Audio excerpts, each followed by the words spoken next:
Salut, bienvenue, c'est topmusic.fr qui vous propose Igloo, le Mac de l'habitat avec le grand Manitou de l'habitat. C'est Voilà, Eric Simondin. ça commence bien. Salut Eric. Ouais, ça commence bien. Ouais. Non, je dis ça parce que ça fait quand même 7 ans qu'on fait cette émission. On a traité différents sujets, beaucoup de sujets, beaucoup de thèmes. Mais là, je me suis dit, mais quoi pourquoi celui-là?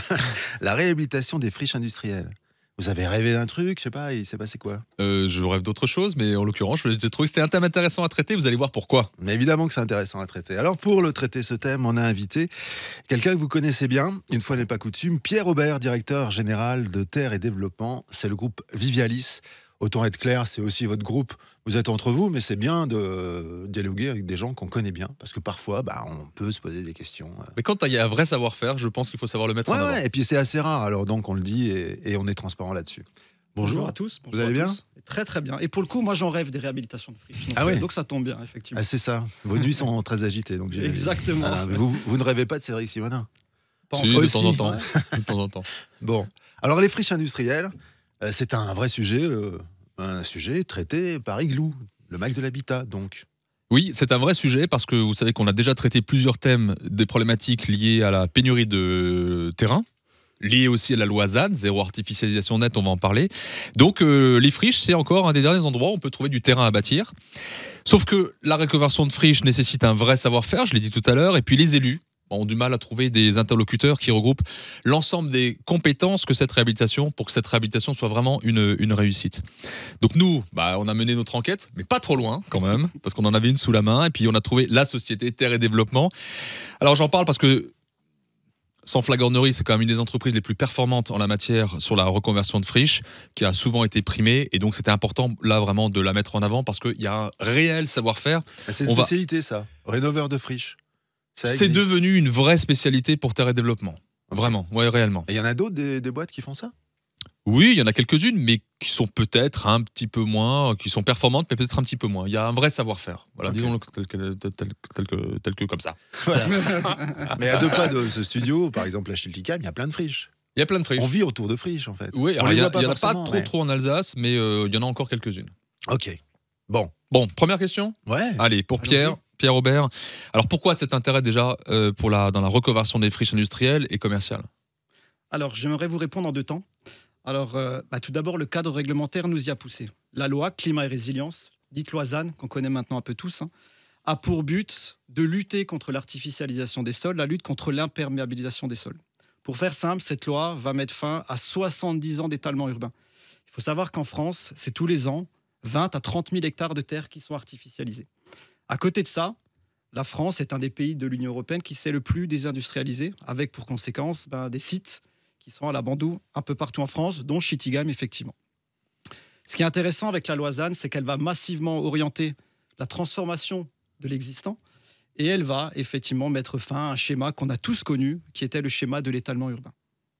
Alors, est-ce que vous pouvez parler un peu de votre activité par rapport à la neutralité carbone, parce qu'il y a un lien qui est quand même assez important? Alors effectivement, l'acte d'aménager le territoire a obligation, à horizon 2050, d'atteindre la neutralité carbone. Et il faut savoir que l'artificialisation des sols pèse pour 25% dans les émissions de CO2 de l'acte d'aménager. Et l'acte d'aménager, de par son intervention sur une très grande échelle, on peut prendre l'échelle d'un quartier par exemple, influe très fortement sur les usages futurs, que ce soit d'habiter, que ce soit de se divertir, de travailler ou de se transporter. Donc finalement, la filière de l'aménagement, c'est une filière socle pour décarboner les autres activités, notamment la construction, le bâtiment et le transport. Il faut donc imaginer l'aménagement avec la plus grande sobriété foncière et la plus grande mixité d'usage. Et on parlera de concepts que vous avez déjà entendus, et d'ailleurs sur le plateau, de la ville du quart d'heure, par exemple. Oui, on avait interrogé Carlos Moreno sur le sujet. Absolument. Et je m'en souviens très très bien, on avait chanté avec lui. Je ne sais pas si on chantera aujourd'hui. C'est pas le même Moreno. C'est pas le même Moreno. Non, mais alors là, pas du tout. Non, vous pensez à cette chanson qui c'était Oh mon bateau, tout ça? Vous pensez à ça? Non, je parlais de pas du l'autre tout. encore. Ah non, on s'embrouille complètement. Ouais. Non, parce qu'il y avait un Moreno qui chantait, mais là, ça n'a rien à voir. Je sais pas, on va quand même pas faire une thèse de l'émission sur le Moreno, on s'en fout, c'est pas le sujet. On s'en fout complètement. Bon, je sais plus où on est. J'ai perdu mes questions avec vos conneries là. Où j'en suis? On parlait de la ville sur la ville, non? Non, la ville du quart d'heure. Effectivement. La ville du quart d'heure, ça y est, pardon. Allez. Exactement, on peut continuer. Ok. Au-delà de la loi, effectivement, c'était le premier axe, il y a notre responsabilité. finalement, redonner vie à des friches, c'est redonner du sens. C'est en regardant le passé, en quelque sorte, qu'on va construire l'avenir. Et certains, effectivement, voient dans les friches des ruines. On y voit, nous, des ressources. Ces friches, avec leur caractère, avec leur histoire, qui a pu faire le passé, la gloire de certaines communes et même de certaines régions, elles attendent finalement d'être réanimées pour redevenir des lieux de vie et d'échange. C'est l'idée de reconstruire la ville sur la ville, de faire, on a déjà entendu parler de verrues urbaines, mais de faire de ces verrues urbaines des trésors pour pouvoir construire des villes à la fois résilientes et à la fois vivantes. Je peux rebondir là-dessus parce que ça m'intéresse là. Quand vous parlez de reconstruire la ville sur la ville, il y a presque une dimension philosophique. On peut dire ça comme ça. C'est peut-être un peu poussé, mais il y a une dimension philosophique. Je vous reconnais bien là. Bah oui. À quel point pour vous, l'héritage historique d'une friche, vous l'avez dit, il y a l'histoire, c'est une histoire industrielle, il y a un passé, et qui ont marqué souvent les villes et les villages d'ailleurs, autour de cette friche. À quel point pour vous, l'héritage historique d'une friche, elle influence la conception du projet? Est-ce que vous essayez de garder cette histoire profondément? Et puis, si oui, est-ce que vous aurez 2-3 exemples à nous donner? Alors oui, effectivement, on le peut. On le peut dès qu'effectivement. On dirait un homme politique quand il parle. Ah, oui, on le peut. On le peut. Mais il n'a pas dit, je vous remercie de m'avoir posé la question. Non, quand même pas. Donc, j'ai effectivement un exemple qui est une de nos principales reconversions de friches sur la commune de Turckheim. C'est une ancienne papeterie. Lors de nos premières visites, on avait décidé de raser l'ensemble des bâtiments. Mais voilà, on a quand même décidé de faire un diagnostic de cette friche, un diagnostic poussé de l'ensemble des bâtiments, que ça soit architectural et structurel. On a fait un vrai bilan de santé. Et finalement, les conclusions nous ont permis de pouvoir garder certains bâtiments emblématiques.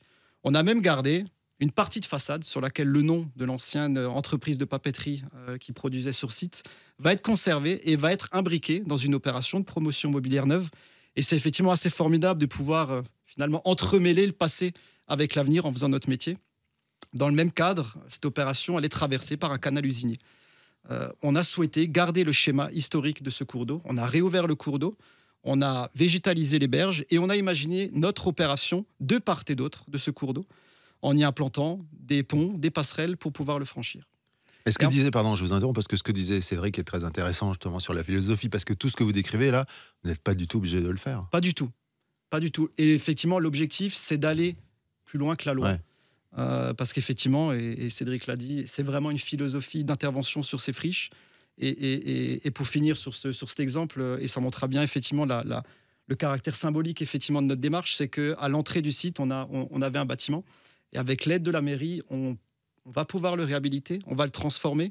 Et ça va devenir un musée de la Seconde Guerre mondiale. Et effectivement, je parlais de valeur symbolique, c'est très important parce que ces lieux ont été gravement touchés pendant la Seconde Guerre mondiale. Donc on va venir implanter à l'entrée du site cette petite commémoration qui permettra de montrer effectivement tous les efforts qui ont été faits avec énormément d'aide de la part des élus et de la part du maire de la ville de Turckheim. Donc là, on a vu un peu le côté intérêt de la friche, la trajectoire bas carbone, la philosophie pour garder l'histoire de cette friche, justement, et qu'elle ne meure pas avec ces nouvelles opérations. Maintenant, venons un peu plus sur la technique. C'est quoi les principaux enjeux et les contraintes pour réussir une bonne réhabilitation de friche ? Alors, réhabiliter une friche, c'est effectivement, certains parleront d'aventure. Moi, je parlerais même de parcours du combattant. Contrairement à un terrain vierge, on parle de terre agricole, les friches ont un passé qui est, dans la plupart des cas, un très lourd passé. Et effectivement, on est face à une complexité opérationnelle. On a l'obligation d'avoir une vision transversale de très fortes contraintes environnementales, écologiques, politiques, et surtout aussi économique et social. Le premier grand défi, c'est l'environnement. Ces friches, je le disais, elles ont un passé très lourd et dans la plupart des cas, les sols sont pollués. Donc on doit mener énormément d'études, de faire des prélèvements pour effectivement connaître la qualité du site. Et quand il y a une pollution, mettre tout en œuvre pour dépolluer le site, pour assurer la santé, la sécurité des futurs résidents. À côté de cela, il y a également la valeur écologique. Effectivement, ces lieux sont abandonnés, donc la faune et la flore peuvent reprendre leurs droits. Donc on s'associe à des experts, des écologues, pour répertorier la faune et la flore remarquables, la préserver et compenser lorsque ceci n'est pas possible, par exemple quand on a des terres polluées et qu'il faut les traiter. Vous avez évoqué les défis écologiques. Il y a des technologies ou des innovations qui existantes. Et puis, si oui, comment vous les intégrez ? dans ces projets? Alors effectivement, l'objectif, c'est de faire plus que ce que la loi nous le permet. J'ai un exemple sur notre reconversion de friche de Kingersheim, qui est une grosse friche dont la dépollution est entreprise depuis un peu plus d'un an. Globalement, c'est 160 prélèvements, 160 sondages qui ont été effectués. Et malheureusement, comme on le pensait, la plupart des terres étaient polluées en hydrocarbures. Donc nous avions un choix, utiliser des techniques traditionnelles de dépollution en excavant les terres et en les mettant en filière autorisée, ou alors utiliser une technique de dépollution naturelle innovante sur site. Nous nous sommes entourés d'experts en environnement et avons fait le choix d'utiliser une technique de dépollution in situ appelée biotertre. Ça nous a permis finalement d'économiser plus de 6000 m3 d'excavation de terre. Ça nous a fait une économie de 100 tonnes d'émissions de CO2. C'est l'équivalent de 100 trajets de camions pour excaver ces terres. Cette technique, alors c'est un peu barbare, mais c'est une technique de biodégradation accélérée. Et en fait, on y incorpore des bactéries endogènes qui vont venir manger, nettoyer naturellement les terres polluées. Alors la contrainte, c'est qu'il faut un peu de temps. Pour notre cas, ça a été un an pendant lesquels on n'a pas pu vendre nos terrains parce qu'il fallait effectivement cette durée pour que naturellement ces terres soient dépolluées. Et il faut beaucoup d'espace. Pour notre cas, c'était 8000 m² de terre qu'on a sanctuarisé pour pouvoir dépolluer. Mais au final, au bout d'un an, ces terres étaient propres et on a pu les réutiliser sur le site sans excaver aucune terre. Vous avez parlé de contraintes écologiques. Il y a aussi, comme d'habitude, les règles d'urbanisme, puis peut-être un modèle économique. Un mot là-dessus ? Exactement.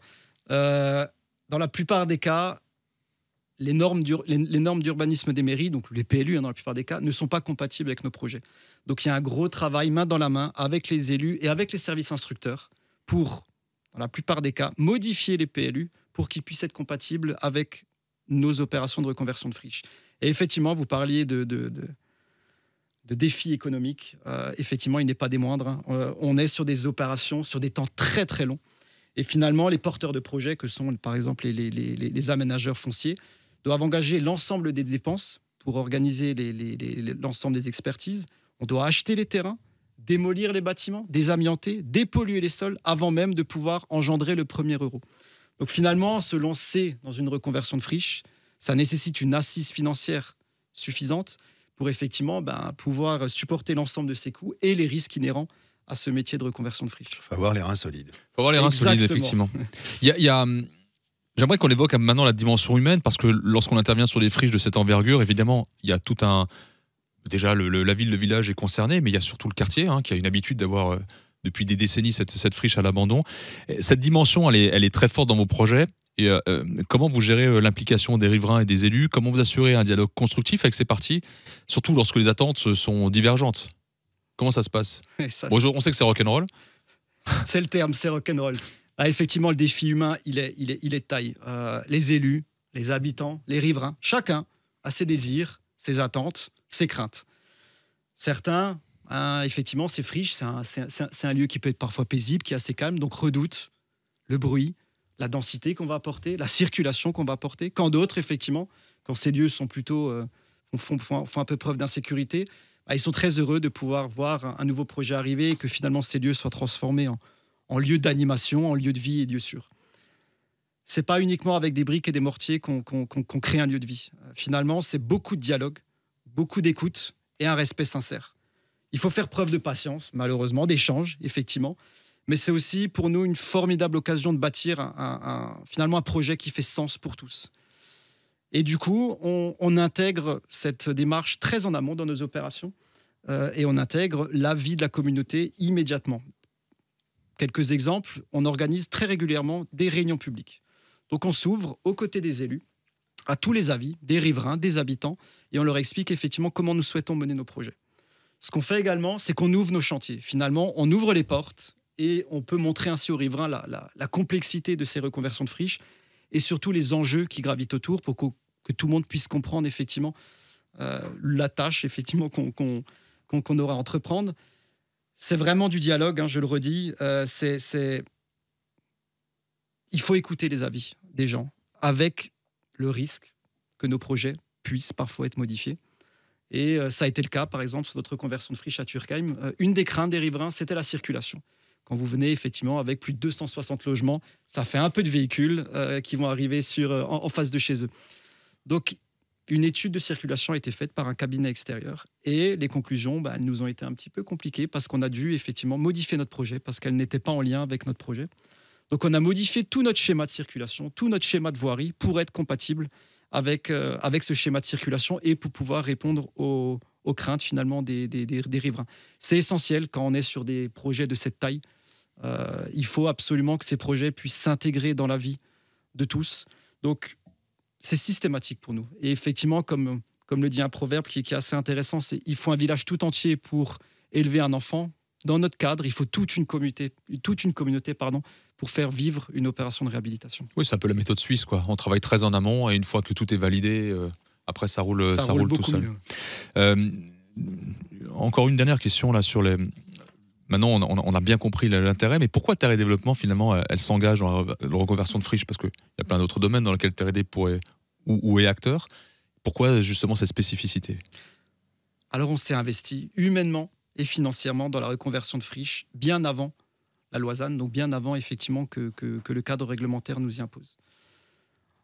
Antoine de Saint-Exupéry a dit « Nous n'héritons pas de la terre de nos parents, nous l'empruntons à nos enfants ». Et finalement, c'est cette vision qui nous a toujours animés. C'est d'essayer de réconcilier deux enjeux qui sont totalement opposés. Répondre aux besoins de logement, de qualité pour le plus grand nombre, et respecter notre bien commun, la planète et notre patrimoine. Et l'innovation a une place plutôt centrale dans cette démarche. Vous avez cité quelques exemples, tu en aurais encore un en dernier lieu à citer là, par rapport à, pour expliquer cette démarche? Effectivement, j'en ai un bon nombre et j'aimerais juste en quelques mots vous parler de nos deux opérations dont j'ai déjà pu parler sur Turckheim et Kingersheim. Pour avoir quelques chiffres, c'est 10 hectares de surface, ça représente environ 16 terrains de foot et ça permettra la création de plus de 450 logements et des services ainsi que des commerces de proximité. Sur ces deux opérations, nous sommes labellisés HQE Aménagement Durable, HQE pour haute qualité environnementale. Sur ces deux projets, on a remporté le trophée national de l'aménagement durable. Et sur ces deux projets, nous avons un soutien important du pouvoir public à travers des subventions, notamment avec l'ADEME, avec l'Agence de l'eau et le syndicat qui gère le cours d'eau. En quelques éléments d'innovation, sur ces deux projets, c'est plus de 40 000 m3 de matériaux du site qui sont réutilisés in situ, qui nous permettent effectivement de diminuer drastiquement nos consommations de ressources. Sur ces deux projets, c'est les cours d'eau qui ont été réouverts, c'est une végétalisation des berges et c'est à terme une plantation d'un peu plus de 100 arbres qui vont vraiment permettre de pouvoir ramener la nature au cœur de ville. Sur ces deux opérations, je vous l'ai dit, c'est des techniques de dépollution naturelle qui nous ont permis, on est très rare, mais à être subventionnés par l'ADEME sur nos techniques de dépollution. Et enfin, une grande fierté, c'est qu'on a réussi à désimperméabiliser les sols, finalement, sur ces deux opérations. Donc on a un quota positif par rapport à ce que la loi ZAN nous le permet. Donc on est plutôt en amont de ce que la loi nous impose. Et finalement, ces deux projets illustrent bien la reconnaissance et le soutien à notre démarche pour un urbanisme qui est plus sobre, qui est plus respectueux de l'environnement et qui finalement est juste adapté aux enjeux climatiques. Donc reconvertir une friche, effectivement, c'est un défi complexe qui nécessite de nombreuses nouvelles compétences, mais c'est aussi un acte d'engagement, un acte de transmission. Et finalement, c'est pour nous montrer qu'on peut, tout en respectant le passé, bâtir l'avenir. Merci Pierre-Robert, c'était très intéressant. J'ai une double question quand même pour finir. Pourquoi une friche est devenue une friche? Quelles sont les raisons?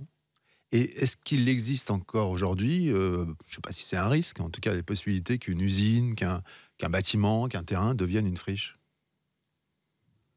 Alors je sais mieux répondre à la deuxième que sur la première. Sur la première, tout simplement, c'est une entreprise qui a, pendant des centaines d'années, qui a bien fonctionné. Et à un moment, ça s'arrête. Et puis tout d'un coup, tu as une production qui part à l'étranger, en Chine. Voilà, tu es un tisserand, la fabrication en Chine, ton activité marche plus, tu t'arrêtes et puis tu déposes il y a des des problèmes juridiques.